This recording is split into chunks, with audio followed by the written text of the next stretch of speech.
मोहम्मद अली शब्बीर साहब, अरे आप जो है पुराने खिलाड़ी है, आप रेवंत रेड्डी बच्चा है आपके सामने का। आप जिस दिन भी निकलेंगे मैदान में तो रेवंत रेड्डी खत्म हो जाएगा, याद रखिए। तो मैं आपसे गुजारिश कर रहा हूँ, इख्तिदार का देने लेने वाला अल्लाह ताला है। आप समझ रहे हैं कि मैं खामोश बैठूंगा तो एमएलसी बनूंगा, मिनिस्टर बनूंगा, अगर अल्लाह नहीं चाहेगा तो नहीं बन सकेंगे। तो इस इश्यू पे आप मुंह खोलिए, आप मीटिंग कंडक्ट करिए, पूरे काम करवाइए। इस काम की बरकत की बुनियाद पर, रमजान की बरकत की बुनियाद पर जो भी अगर इख्तिदार में आना चाह रहा, मिनिस्टर बनना चाह रहा, एमएलसी बनना चाह रहा, अल्लाह ताला। मोहम्मद अली शब्बीर जब राजशेखर रेड्डी थे तो नंबर 2 थे कैबिनेट में, पावरफुल थे, 3-3 4-4 मिनिस्ट्रियां संभालते थे।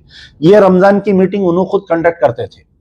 तो आज क्या हो गया मोहम्मद अली शब्बीर साहब को पता नहीं, क्या सियासी विचारों को मार पड़ी ऐसी कि वो बिल्कुल ही यानी हाशिए के ऊपर हो गए। 2-4 आदमी के अतराफ में और आना, रोज सेक्रेटेरिएट में घंटा 2 घंटा बैठना और वापस चले जाना। कोई मुस्लिम मसाइल पर आप देखिए मोहम्मद अली शब्बीर मुंह खोल रहे हैं, क्या आप बताइए। दूसरी तरफ है हमारे 4-5 चेयरमैन हैं। अजमतुल्लाह हुसैनी साहब वक्फ बोर्ड चेयरमैन है, रमजान को 13 दिन है, खामोश बैठे हुए हैं। और आपके सेक्रेटेरिएट मस्जिद एक खाना के मसले पर खामोश बैठे हुए हैं आप।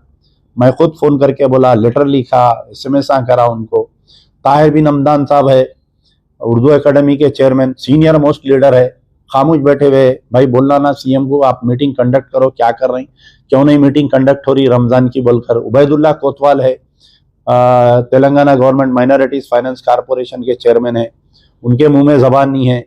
अरे सबसे बड़ी अहम शख्सियत हमारे फ़हीम कुरैशी साहब है, चीफ मिनिस्टर के बेहतरीन दोस्त है। वो है कि भाई आप भी रमजान को भूल गए क्या, बताइए आप। 13 दिन है ना साहब, क्या काम कराते बताइए आप। क्या चीफ मिनिस्टर के पास फुर्सत नहीं है क्या, बोलिए, मुसलमानों के बारे में बात करने के लिए। कई की ऐसी दोस्ती बताइए जो मुसलमानों के काम ना आए, कई की ऐसी चेयरमैनशिप बोलिए जो मुसलमानों के काम में नहीं आए। तो बहरहाल इन तमाम 5 चेयरमैनों से भी मेरी गुजारिश है। हमारे हज कमेटी के चेयरमैन साहब है खुसरो पाशा हुसैनी, आप खुद एक दरगाह के सज्जादे हैं, आपको हर चीज मालूम है।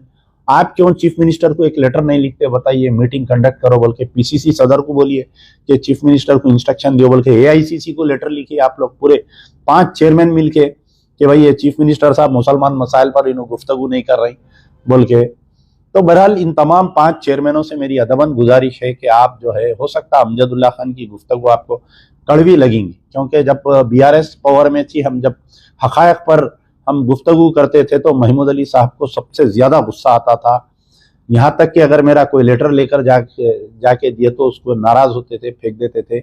आज उनको एहसास हो रहा है कि अरे कोई तो एक शख्स है बोलने वाला बोलकर। तो बहरहाल मेरा ये मुतालबा है इन तमाम 5 चेयरमैनों से कि भाई रमजान की मीटिंग के बारे में लिखिए और मस्जिद एक खाना की बचाने की कोशिश करिए, पहल करिए। देखिए, सबको मर के मट्टी की रिजा बनना है और आपको आपकी जिम्मेदारी का जो है इसकी भी पूछ है। बहैसियत मुसलमान आपको पूछ है, बहैसियत एक जिम्मेदार मुसलमान चेयरमैन की हैसियत से आपको पूछ है। कल अल्लाह का ने इन तमाम 5 चेयरमैनों को जवाब देना है कि भाई मस्जिद एक खाना में आप लोग क्या किए। दूसरी तरफ जो BRS में जो मुस्लिम लीडरशिप है, देखिए BRS जो 9 साल पावर में थी, आपको अंदाजा है कि KTR साहब being the municipal administration minister कभी कोई एक मुस्लिम इश्यू पे बोले नहीं उन्होंने। जो हाल KCR का हुआ वो हाल अरविंद केजरीवाल का हुआ। मुस्लिम इश्यूज पे बात नहीं करते।